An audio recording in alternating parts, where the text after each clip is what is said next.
Тышқан, ит және мысық. Ертеде ит, мысық және тышқан үшеуі дос болыпты. Бұл ертегі ғой. Ертегіде ондай болады, дос болады. Сонда да ит пен мысық тышқанды онша жақтырмайды екен.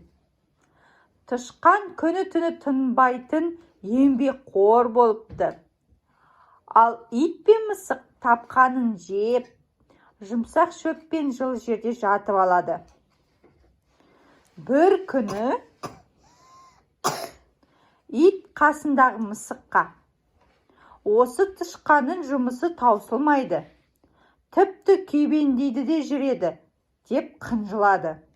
Сонда мысық: өзіміз шолжиып жатып біреуді күндейміз. Осымыз дұрыс па? Депті итке. Ит ұялып қалады да, өзі де шаруа істемек болады. Содан былай қарай тышқанға көмектесіп жүреді. Сен де қол ұшыңды бер дейді енді ит мысыққа. Оған мысық көнбейді, жұмыс істемейді. Ит тышқанға көмектеседі. Өздерін-ақ істей беріңдер дейді. Ит пен тышқан оған: жалқаулықты қой, бірге жұмыс істе дейді мысыққа.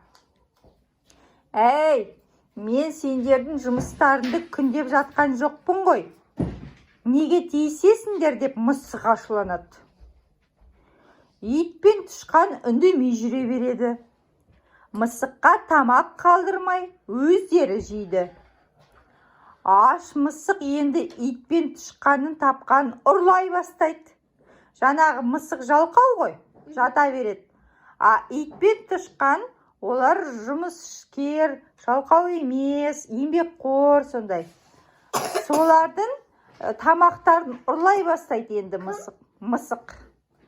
Мысық өзі таппай ештеме, енді олардың тамақтарын ұрлайды. Мұны көріп қойған тышқан мысықтың ұрлығын итке айтады. Ит ондырмай талайды. Мысықты талайды. Содан бері ит пен мысық өш екен. Екеуі бір-біріне қас екен. Бірін-бірі көрсе талап тастауға дайын тұрады. Ал тышқанға ыза болған мысық оны ұстап алып жей салады екен. Кім? Мысық енді тышқанмен бірге дос болмайды, ашу болады, екеуі дұшпан болады.